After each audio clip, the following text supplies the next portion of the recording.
see the way they hate. And I know better than to listen to the people who are calling us slaves. I can feel the sunlight shining in. Well, good morning and welcome to episode 841 of the Lost Project Morning Show, where the coffee's strong, the opinions are stronger, and everything is always filter free. I'm Brian, your host, and today it's June 2nd, 2025. This morning I'm enjoying a fresh cup of light Colombian from foodforestfarms.com because life's too short for shitty coffee. At Food Forest Farms, your beans are roasted by real human hands using a clean Airstream roaster. More than just a customer, your family. You get 10% off with code LOTS10, LOTS10, and shipping is always free. While you're there, check out the C4 Club for even more awesome perks. Today's show, we got a bunch of awesome topics. We're talking about the rise of the flock surveillance system. If you haven't heard of that, it's interesting. The twisted concept of a euthanasia roller coaster, a memorable conversation with a lovely Lowe's employee this weekend, and an update on the woodworking projects Corey and I have been working on, plus a new tool in the shop. So grab your coffee, smash the like button, and let's get started. Good morning over there. Jim, want to let you know, no Noster this morning, having issues with the Noster stream. So thanks for joining me over here. Appreciate that. Mike's Homestead, thanks for joining in and appreciate you. Oh, man. Good weekend, guys. Good weekend. Nice weather. Finally, the rain subsided for a few days in a row, and it looks like it's going to be through at least the beginning of the week. So that was nice. That was nice not to have dodge raindrops to try to work on some stuff outside, because we can't really work on much inside here. And actually, right before the show, I was playing a little Crash over on Ember. Was excited to see Ember brought back Crash. And if you don't know what Ember is, you can earn Bitcoin daily. It's basically like a little mini miner. You get Bitcoin rewards, and then to claim the rewards, you need to play their games to win the Bitcoin. You wager the Bitcoin that you earned, and you get to claim the winnings and withdraw the winnings. It's not bad. It's not bad. You can do pretty good on Ember. I've brought home I think upwards of 200,000 sats since I started playing. So Crash is an interesting game. If you are patient at all and employ a conservative strategy, it's like Chris Dixon said in the chat the other day. It's easy money. So they're gonna drop the Ember link in the video description and in the comments. And if you haven't tried out Ember, checked it out, I would suggest it. I think it's worth the time if you use it like anything, like Fold, like anything where you're earning.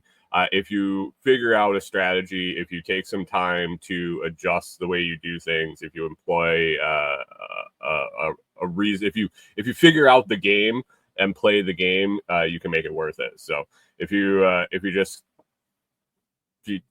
go for it, yeah, maybe you get lucky, but there are ways to maximize returns. Good morning, Pip. Thanks for popping in. Happy Monday to you, sir. Heading to the pew pew range. Pew pew pew pew pew. Looks like it's a little steamy down there in Florida. Jim and Pip down in Florida. Let's see. Rachel just dropped a note in the Telegram chat asking about did you see Ross Bitcoin? Ross Ulbricht? Is that who you're talking about? I saw that he gave a speech on the 10th anniversary of when he got put in jail. Is that who you'd be talking about? But I don't know of a Ross Bitcoin.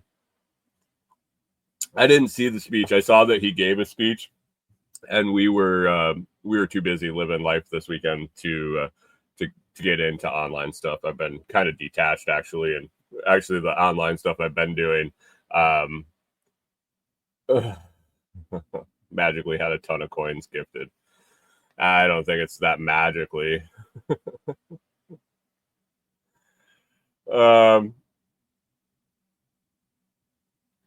As soon as he got out of prison, Noster was lighting him up with just stacks upon stacks. That wouldn't surprise me at all. But anyway, let's get to it.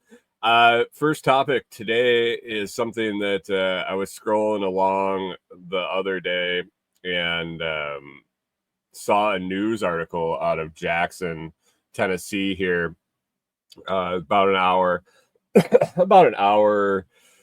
what is it, northwest of us, where we're at now. It's I would say the closest semi decent sized city, Jackson, Tennessee. 300 Bitcoin. Yeah. So it's probably the closest decent sized city. And then that would be right in between Memphis and Nashville. So right on I-40 that cuts across all of Tennessee. So there was a story that the whole highway was shut down with a heavy law enforcement because the flock system spotted somebody that they were looking for. And I was like, what the fuck is the flock system, and why is the highway shut down because one car was spotted by it? So I started looking into it, and this is something that I've seen before. I didn't recall the name of the system, and I think it's from the little bit of digging, the proof that Bitcoin works. Yeah. Oh, I mean, the Canadian truckers were the original proof case of Bitcoin working, and when they locked all those accounts down. But anyway, I think Flock is actually the company that's making this system. And I know it's been employed in other cities and this and that, but what it is it's a license plate reading system, where it collects license plate numbers, it collects vehicle make, model, color, and that type of thing of every car that drives by. And I have some cliff notes on it here, and it kind of infuriated me just reading about it. So I did the cliff notes, and let's see. It captures images of every vehicle that passes, logs the plate number, and stores vehicle data for 30 plus days. Who was using it was kind of troubling to me. So law enforcement agencies, obviously, they think they can just do whatever. Good morning, Hunter, over on Twitch. Thanks for popping in. Law enforcement agencies, but HOAs and neighborhood associations and private businesses are being targeted, are being marketed to buy Flock.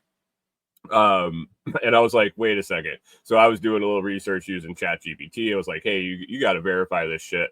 I know government agencies can do this type of thing in the name of public safety, but really HOAs and HOAs. Jim says, I think it started in 1984. Well, maybe the Department of Surveillance. But I wanted to fact check that. Is that Flock Safety obviously is the company, markets its LPR, license plate reader technology, directly to HOAs and residential communities. Their official material highlight partnerships with HOAs and neighborhoods to enhance security. In Tennessee specifically, the Collierville neighborhood, an HOA implemented the Flock cameras, enabling real-time alerts to local law enforcement when vehicles associated with criminal activities entered their neighborhood. And then there's a neighborhood in Nashville that's put it in. It's interesting. So the spin on it from ChatGPT was, this is really dangerous. And they were focused, the system, the AI was focusing on the HOAs and the neighborhoods and the private businesses not having any oversight on who gets the data, who shares the data, how long they save it. And they're like, but the police, they have oversight. They have to have transparency.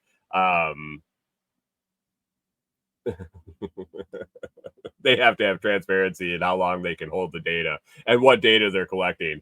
Rewild Their Life kind of nails it. It says, so if they can track criminal vehicles, they're tracking every vehicle. And now here's the rub. This is what it made me think of. Okay, hold on. So who's using it? I said why it's needed this is their cry of why this system should be even invented. It says to combat crime, recover stolen vehicles, and locate suspects faster. When I was driving back from picking up solar panels, and if you haven't heard that whole adventure, I talked about it on one of the shows. I'm not sure what episode, but would have been back in January or February. I don't remember. But anyway, on my way back, I got pulled over because the safety chain had come loose and it was sparking going down the highway.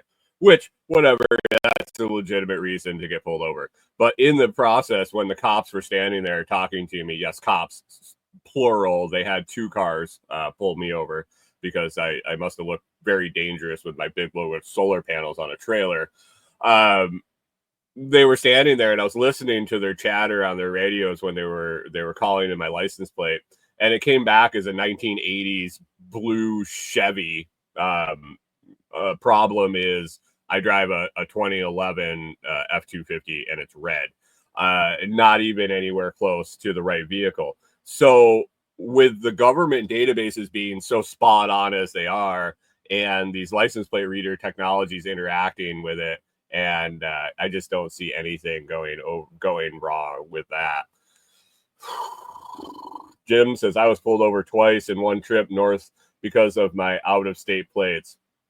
One brought out the canine unit and went through the van.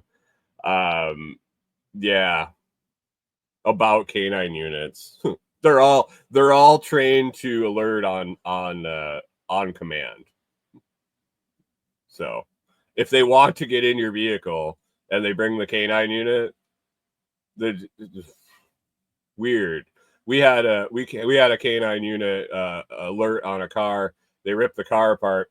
A friend of mine, and when I was back post college back in New York, we were out drinking. He wasn't drinking.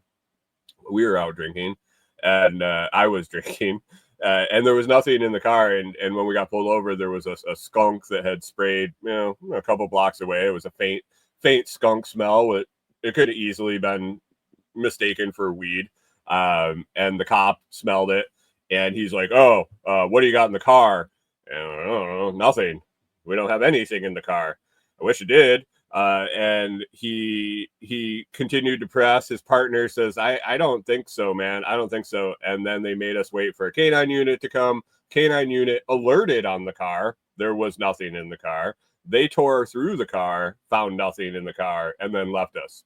So, yeah. Jim says, I asked what the probable cause was. He said the dog alerted and he laughed. Yeah. Yeah. Yeah. Good luck in that situation. It's such a joke. But this flock system, I feel violated. I feel violated. What business is it of anybody's when and where I drive my vehicle? I jump through your hoops. I have a license to operate the vehicle. I can use the public. I pay taxes to install the public roads. I can go where I want, when I want, legally. Whose business is it of yours? None of your fucking business where I go. The fact that you have a record of where I go, when I go, can retroactively be used if you suspect me of something. don't say it can't. So it's irritating. It's irritating, especially here in the land of the free. It's interesting that we moved to Tennessee, and it wasn't necessarily because of the freedom. It was, but this was more climate related and community related, and it's really interesting to see the bullshit here that you wouldn't suspect in the state of the free. Rewild Their Life says the illusion of freedom, but just the nanny state bullshit that goes on here. And it's weird because you talk to a lot of people in the rural areas like we're in, and they are super anti-government, but then in the other breath cheering on the boot on their neck. So I don't know. Flock is here to stay. That's why I'm going to stay out in the woods and only drive someplace where they would implement this in a very extreme cases, and just try not to worry about all the satellite surveillance and CIA and NSA surveillance that's everywhere. So, but flock license plate readers coming to a neighborhood near you soon, if they're not there already.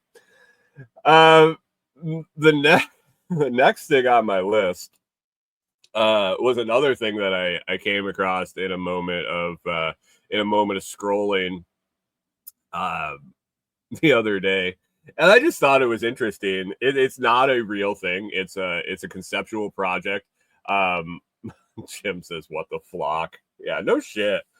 So it's flock. If you're looking into it and you want to dig into it more, you can search flock, FLOCK, flock, flock security, flock safety, or I believe Sparrow.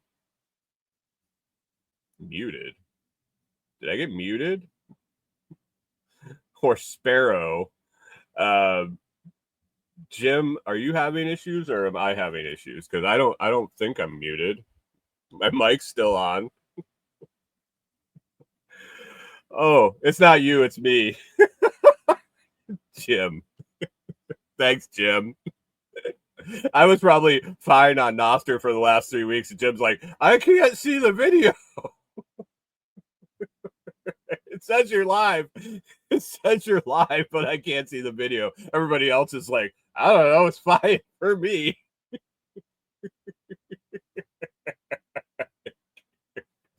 Jim. Hey, good morning, Chris Dixon. Chris Dixon says flock is, but it's for your own safety. Yeah, for sure. So flock, and then I believe there was another system that coincides with it called Sparrow. So flock and Sparrow. I see what they're doing there with the birds, but yeah.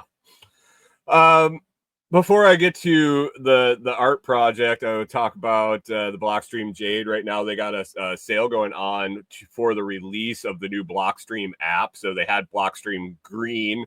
The Green app was what you used, was the native app for the Blockstream Jade and Jade Plus. They've just launched the Blockstream app. They've rebranded as the Blockstream app instead of Green.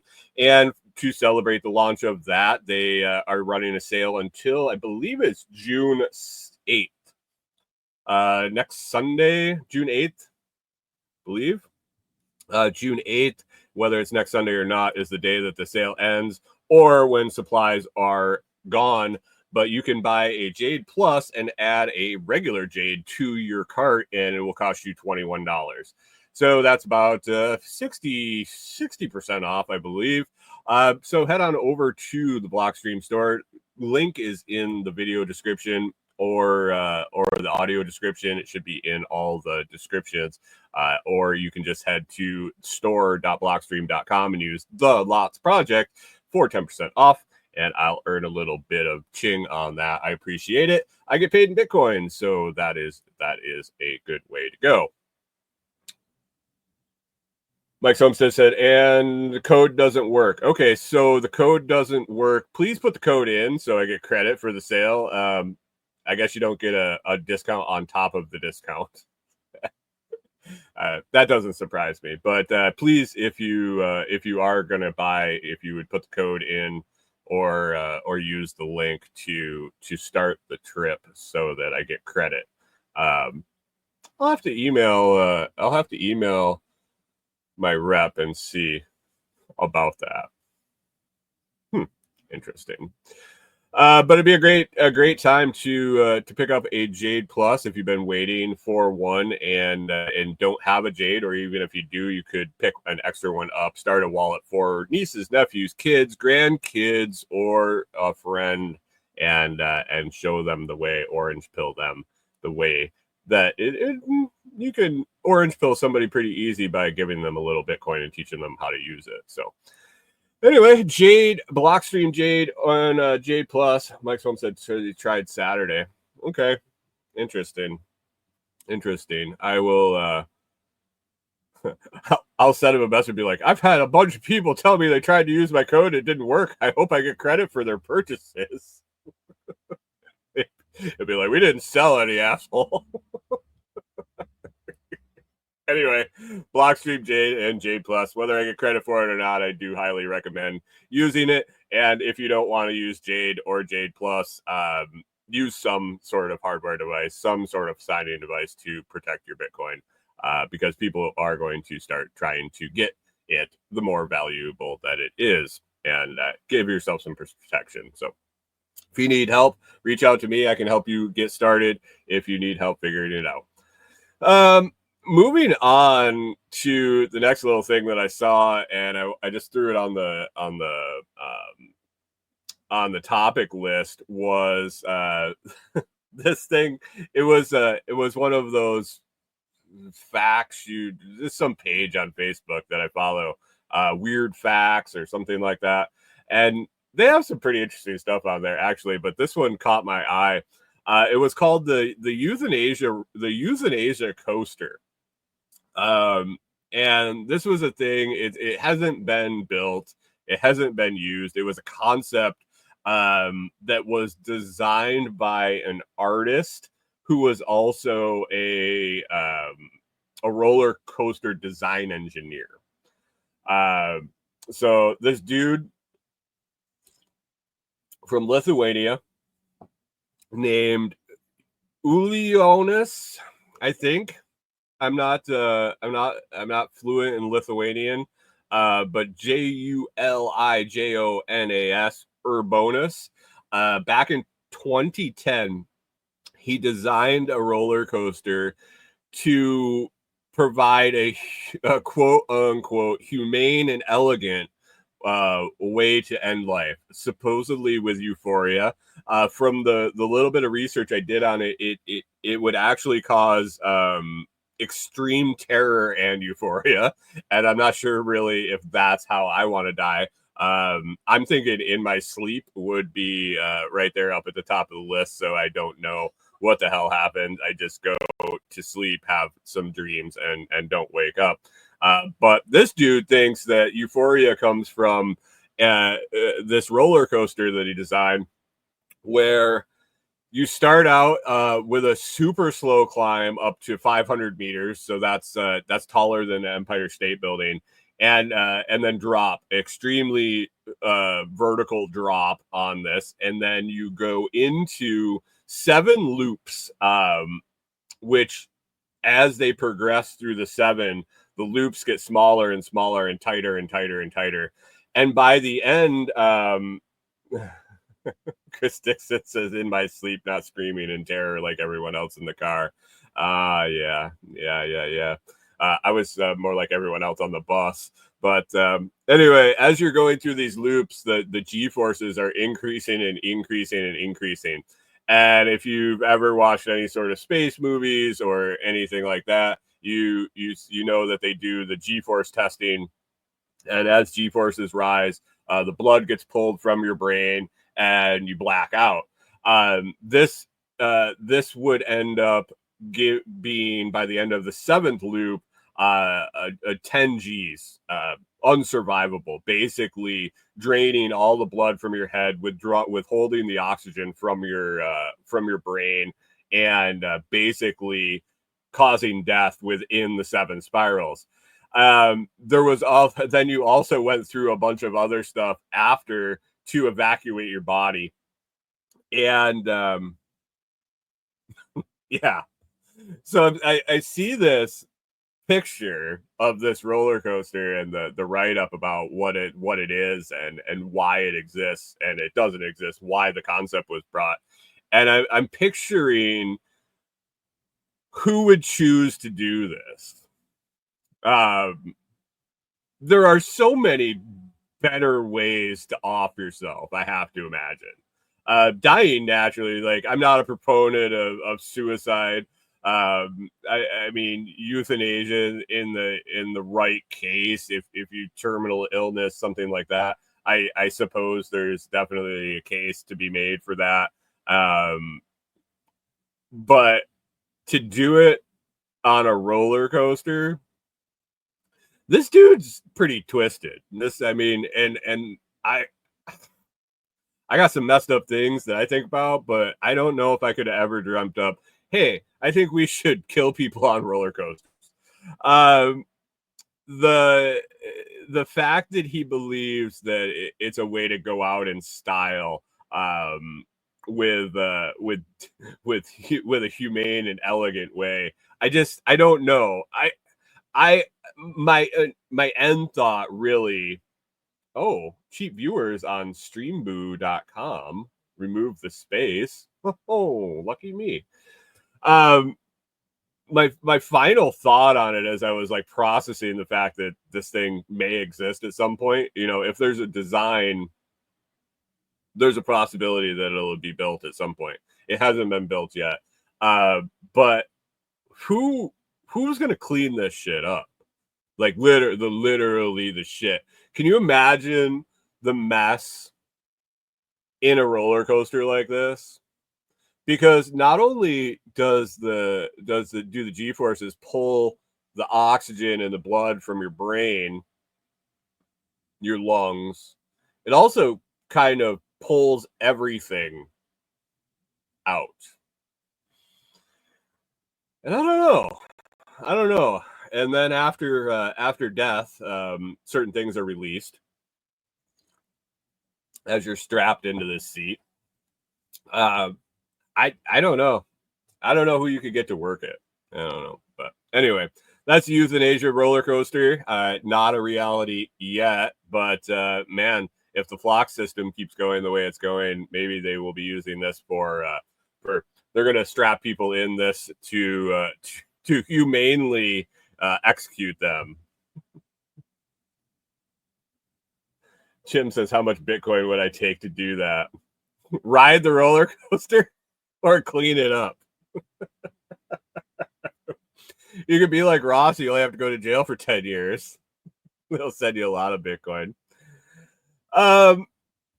So yeah, that was an interesting find. I had definitely some ponderings over that while I was driving down to Savannah and sanding on woodworking projects and stuff like that.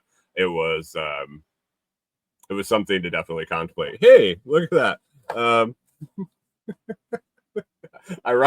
Ironically, Bitcoin roller coaster.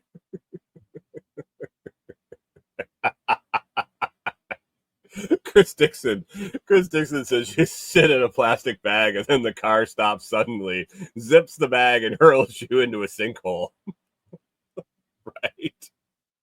I mean, I'm pretty sure Dr. Jack Kevorkian had a way cleaner and more humane setup to help his I guess they were victims, patients, clients, customers. I don't know what you would call Dr. Jack Kevorkian's people that paid him. But anyway.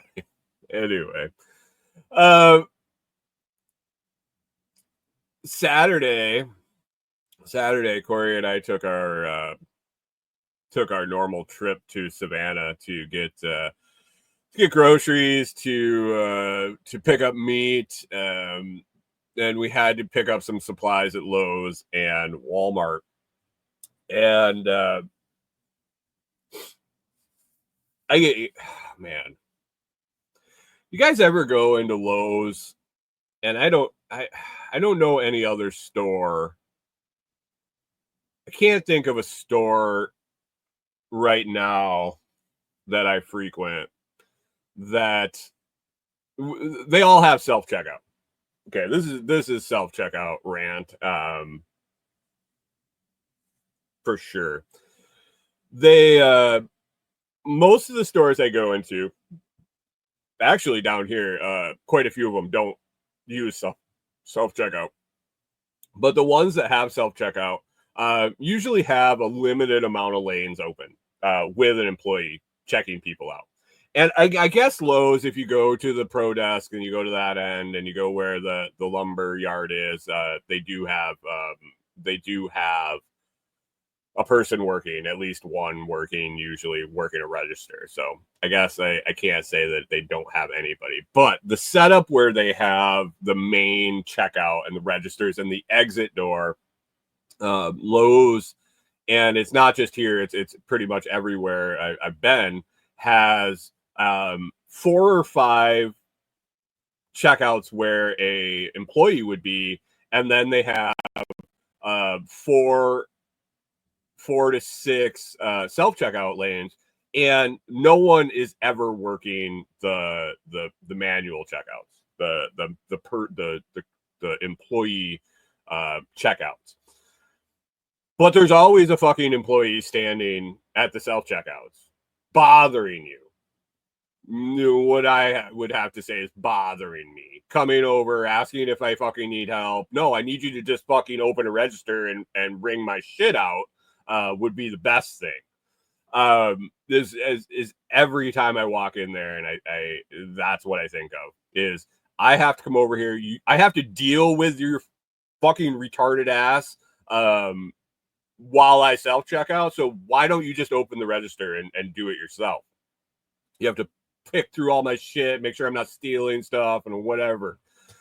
And there's been multiple times I've been in there. There's been multiple employees standing in the self-checkout, helping the customers check out.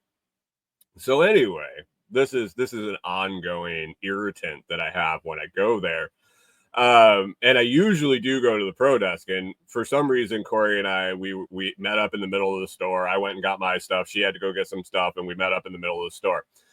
And on the way by, I walked by, and this woman was standing there, employee was standing at the self-checkout, and she's like, "Hey, how are you doing today?" And I'm just like, and she just irritated me just standing there by the self-checkouts. And so we did our shopping, we meet back up, and we start checking out. And I'm trying to talk to Corey and trying to ignore this lady that's standing there hovering. And I'm ringing the stuff in, and we had a Rubbermaid to a command tote. I'm ringing the stuff up and throwing it in the tote, and she comes over. She reaches in, she grabs something out of the tote, and she's like, "I gotta scan this. I gotta." And I was like, "I already scanned it." And to her benefit, it had a security tag on it. Jim's wondering what part of the Stoic book is this about, right? To her credit, there was a security tag in it, and I hadn't put it on the thing. Again, the fact that she could have been fucking ringing me out, I wouldn't have had to worry about this. But she's digging in the stuff and doing, and I looked at her and I was like, "Why don't you just open a fucking register? Why are you standing there and you can't open a register, but you can come over here and walk over here and reach through my stuff and ring the stuff out?" She says to me, I would love to do that, but I'm not trained. I couldn't catch the beginning of it because she didn't say this too loudly. But she's like, I am not trained as a cash employee, and it would be a conflict of interest, is what I caught out of what she said to me. It would be a conflict of interest for her to run a register. And I looked at Corey, and I just had a bewildered look on my face. I couldn't discuss it in the store, but we checked out. And as we're walking out, I'm like, how the fuck would it be a conflict of interest for an employee of a business to run a register to save the company from being ripped off through self-checkout? How? I can't even put a concept together in my head where it would be a conflict of interest for an employee to run a register. I can't wrap my head around it. She also said she would love to run a register and not just be forced to stand around and hold down the floor. And Corey said, well, she imagines that the irritated people like me yelling at her all day for not opening a goddamn register probably gets old. What is the? I don't get this.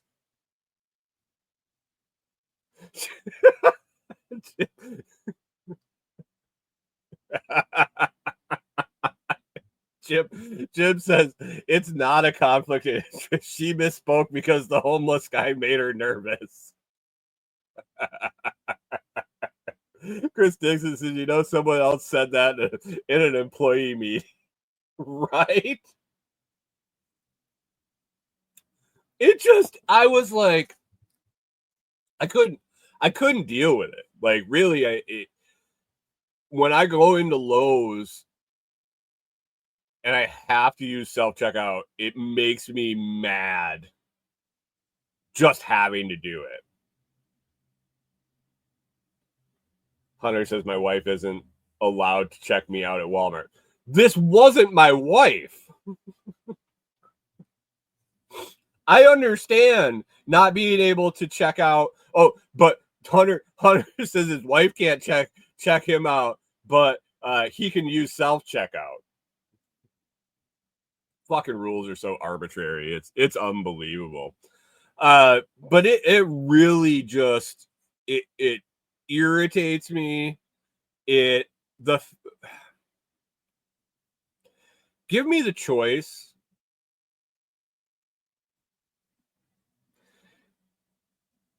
Give me a choice to do it if I want. Because I don't want to. Bless you, Corey. I don't want to use self-checkout. And an interesting thing, by the way, Jim says if I see a green light above a self-checkout, I get happy. I've seen more than one lawyer say that the one thing they'd never do is use self-checkout. Because you're responsible. If the machine malfunctions, if you obviously, if you intentionally don't ring something, intentionally steal something, you're responsible. But even if it's a malfunction, even if it's an oversight, any reason whatsoever, if your stuff doesn't get scanned right, you're responsible. So we all know how well technology works 100% of the time. So you're just basically putting yourself at risk every time you use a self-checkout. Beyond that, I guess if a self-checkout is there and I use it, and there isn't an employee who could also be doing exactly what I'm doing, seeing I'm paying their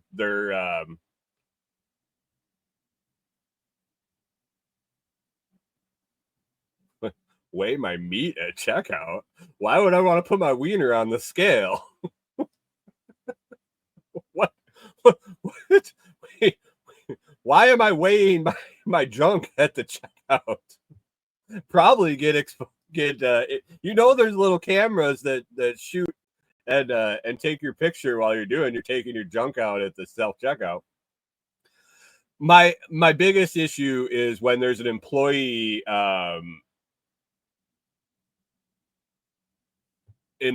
standing monitoring me do the job that they're getting paid to do.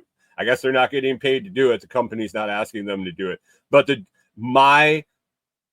what I'm buying from the company is paying for this employee to stand and watch me do the job that they could be doing.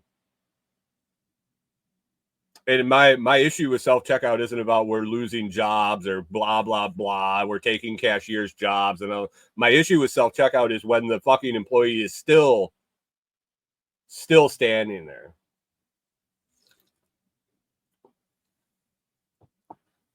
Hunter says his wife bought brisket and 10-pound chub. I'm missing 4 pounds. I got a 4-pound chub once. 3 pounds short on the brisket and only 9 pounds of ground. Pip's wondering, do they charge by the ounce or the inch? Chris Dixon says we got told that we couldn't bring bags into Walmart yesterday. She said they gave those for purchase at checkout. I asked her to think about that for a minute. She let us in.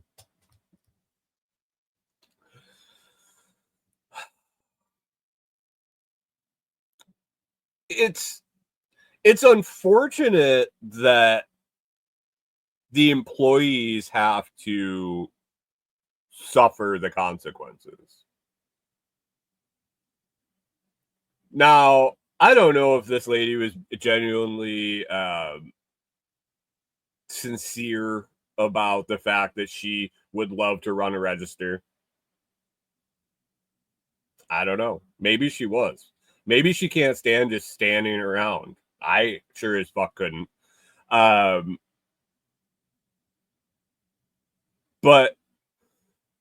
the fact that she is required to do that,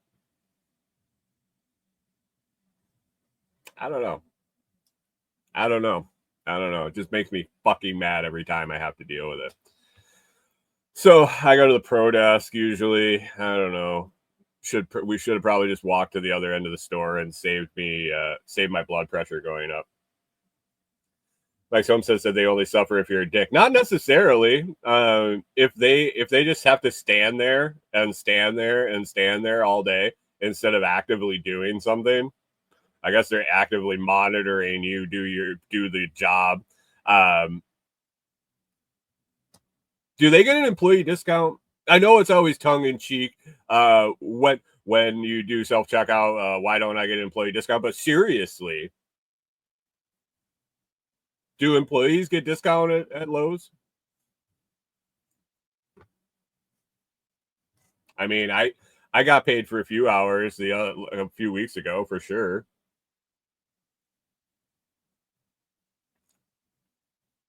That probably doesn't make up for all the time. Pip says no self checkouts when going through the garden center. That's all the way on the other end of the building. Mike says that they signed up. There's worse shops. I mean, there is. But did they sign up for that? Like when you get hired at Lowe's, you get to pick where you want to work. Because I would honestly, I actually told Corey, we got discussing like how miserable would that be to be that person. And I said, I wouldn't mind working like the pro desk at Lowe's. I don't think that would be a horrible job. The guys that I interact with there always seem happy to be at work, and get to deal with. I mean, there are some ding dongs, but most of the people are in the trades, and they're at least mildly competent at what they're buying or what they need. There could be. I'm guessing that would probably be one of the better places to work in that store, and you don't have to stand and stare at the self checkout. So yeah, that was it. Just raised my blood pressure. It made me irritated for the next like 3 stops. Then we had to go to Walmart because they didn't have everything we needed at Lowe's. Walmart was interesting. Our cashier at Walmart, she was, I mean, I don't know if I felt bad for her, but she was definitely having a rough go of it. She was in her she was probably in her 70s or 80s. Maybe some rough living. Maybe she was in her 60s.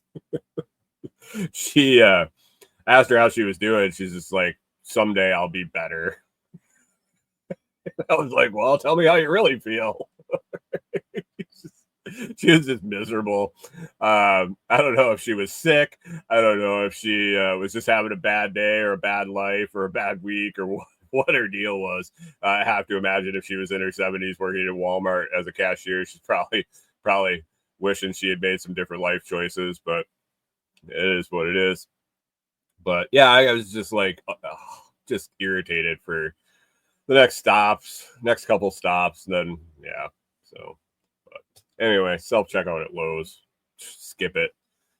Go to the Pro Desk, or like Pip, hot tip from Pip, head to the garden center.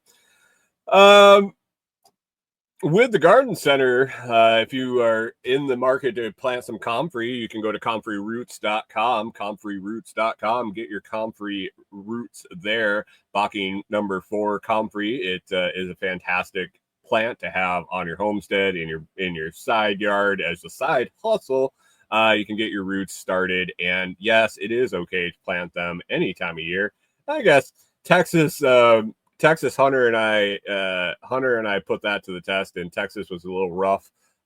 Going in the summer, you're going to really have to baby them and take care of them and pay extra special attention. But anywhere north of where we are here in Tennessee, actually, I saw that Michigan, New York, a bunch of places were getting frost last night in June. What? The weather is not changing at all, guys. It's still okay to plant comfrey in the northern climates for sure. So go head over and grab a 10-pack of roots. Get your comfrey bed started today. comfreyroots.com. comfreyroots.com to get your bocking number 4 comfrey. And last thing on the list today we'll talk about is our little woodworking, I don't know what you call it, hustle, project. I don't know. I enjoy it as the time I'm spending with my wife, and we're getting out, we're doing some things and making things and being productive, learning skills, and yeah, so that's what I would call it. But hopefully turns it into a little side hustle and a little income stream, and maybe more than that. So just to recap what's gone on so far, we built our first table, our first farmhouse table, ended up being a picnic table for us. I'm glad it is. We're learning some stuff. Didn't really like the way the stain we used. It was kind of wonky, and it's having some issues. Did some different things. Learned that a few tools that we wanted different to build that style table. Definitely learned that we wanted the proper 4x4s for the legs instead of the 2x4s that we used because we couldn't find the right material. We are planning on building a different style table for our second one, but in the meantime, we started building a bunch of other stuff, some smaller stuff that we could list in online marketplaces and ship easier. We did go and make a trip to get the supplies to make the base for the second style table, and we have that. That is, I believe, next on the list, or we have a few small things that I might put together before that. But after the first table, we've made several small products and a mini picnic table. So this past week we dabbled with the mini picnic table. Corey and I cut up all the pieces with our new compound miter saw. Worked so much nicer than using a skill saw, and it also worked great for the small projects that we've made. Chris Dixon says, I asked my wife if she wanted to come help. She asked if I was just trying to get her to learn how to read a tape measure. Corey was actually the one that wanted to do this, which is really nice. I love doing stuff with her, and the more stuff that we can work on together and make money together and be productive together is great. So anyway, with the new compound miter saw, we busted out the pieces for the child size picnic table. This isn't something that we're going to ship. This is going to be a local product, so we're going to be selling locally farmhouse tables and benches. These mini picnic tables. Probably do a mock-up of a full-size picnic table, and eventually some benches and chairs and things like that. Stuff that's not going to get shipped because if somebody wants to pay the shipping on them, we'll send them. But we also started to make a variety of products that are shippable. They're small enough to put in a box with a reasonable shipping rate. We did a floating wine bottle display. I don't know if you've ever seen it. It's works with center of gravity, but basically it's a slab of wood at an angle. Angles cut at the top and the bottom of the hole drilled through it, and when you put the neck of the bottle in, the center of gravity basically makes the bottle levitate, and it's an optical illusion with the board at an angle, and then it floats. They're pretty cool looking. They're rather simple to make. So we made one of those. We got it stained and got some pictures taken. We also started making some tea light holders, basically for mantelpieces, centerpieces, decoration. 3 tea lights in a board, basically drill out the board for the tea light holes and stain it up. And so we made one of those, got some feedback, got some pictures, and got those listed.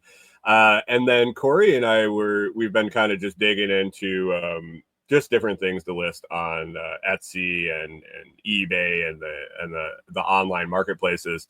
And she's like, these little crafty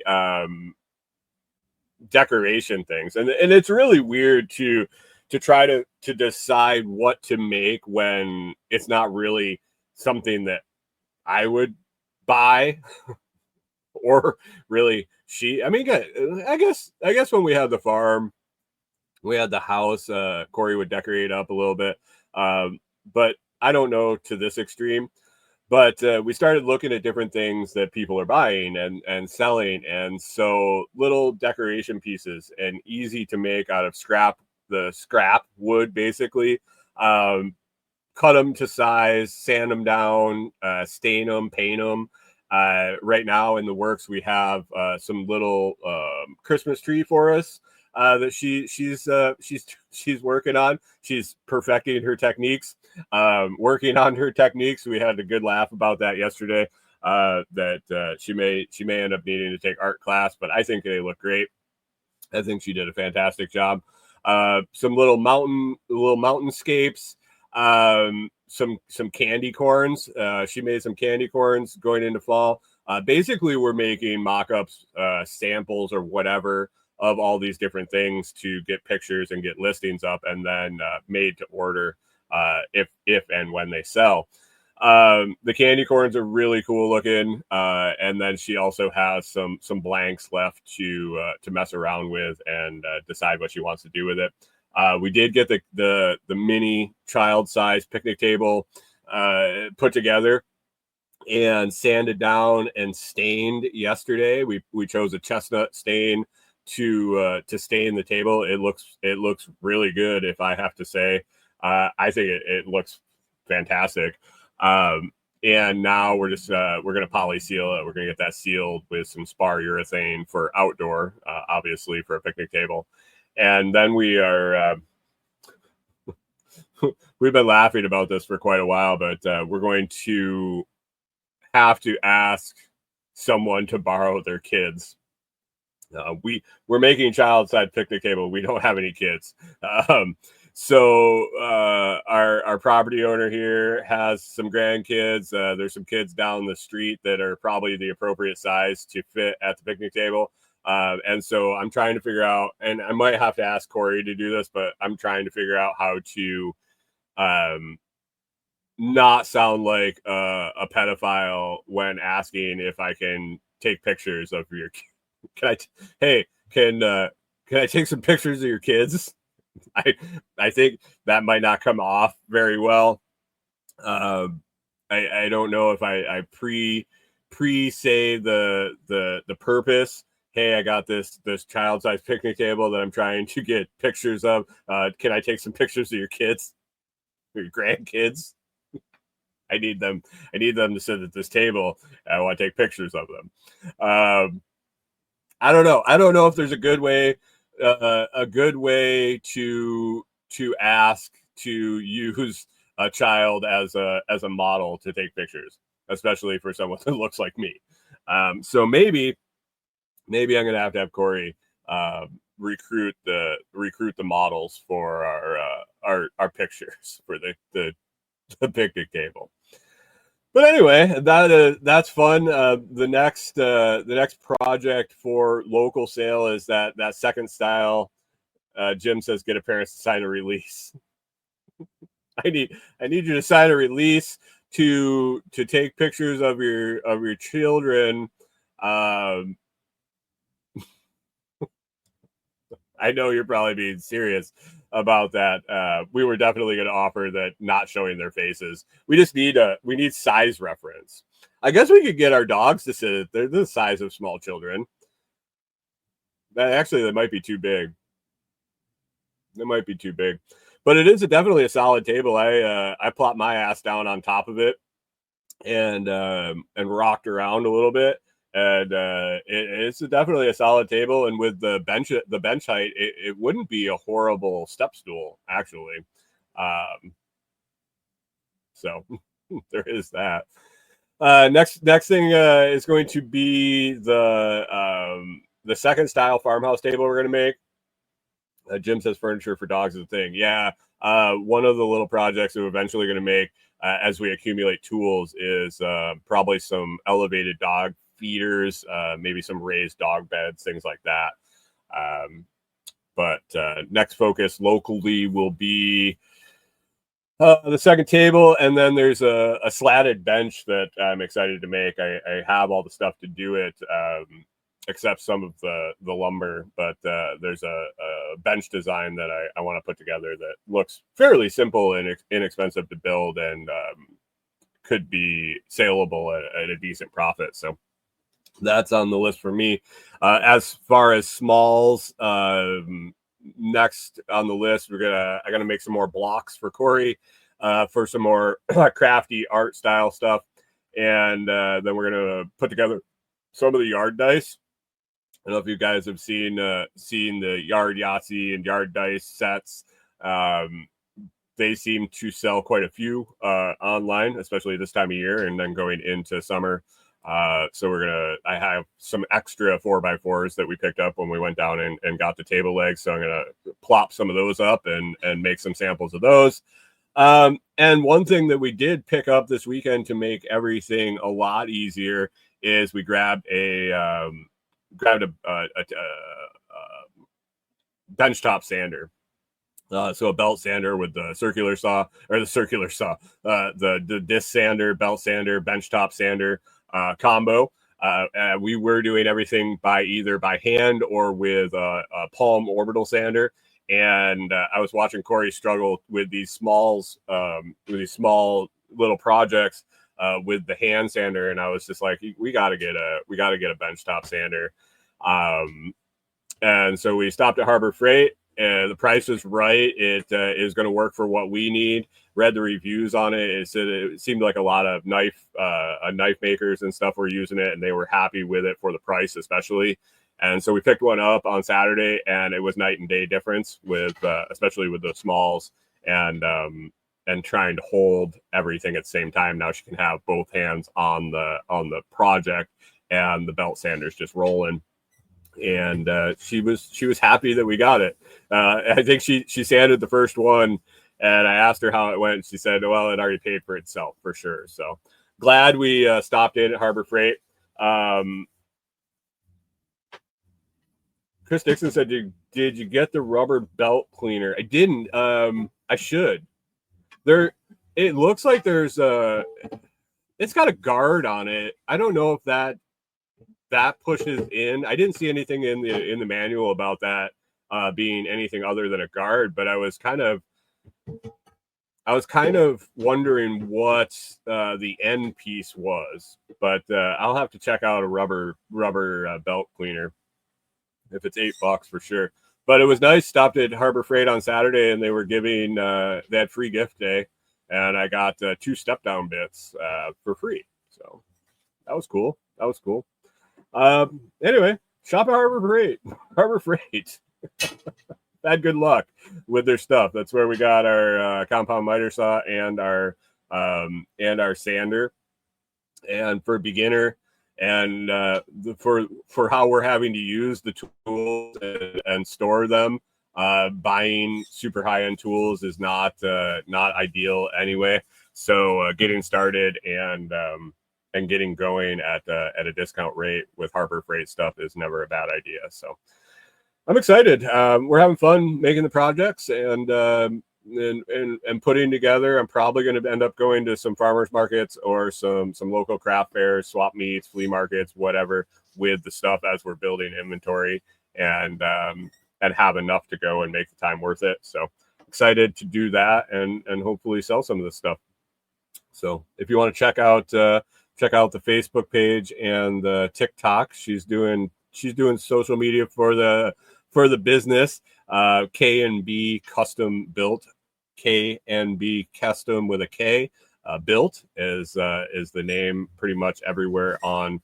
We have currently TikTok, Facebook, Instagram, and I've been posting the projects over on Noster under my account. So check them out. You can find them on Etsy, and we will do custom orders. If you just shoot me a message, we'll build you whatever you want and ship it out. So anyway, that's all I got for today. We're at 7. We're gonna wrap it up and get out of here. Hope everybody has an awesome week. Hope you enjoy the weather where you're at. It looks like it's gonna be a good one for the beginning of our week. Should get a lot done and maybe get caught up with from the rain a little bit. Man, it's rained, and I could go for a dry spell for sure. So anyway, watch out for that flock system when you're out driving around. You know you're getting tracked, you know you're getting watched and logged where you're going. Just keep that in mind when you plan your routes and decide where you're going out to hang out. I hope you have an awesome week. Hope you get a bunch of stuff done. Check us out over on the Telegram channel, t.me/lotschat, t.me/lotschat. Have a great week, guys, and we'll catch up with you next Monday.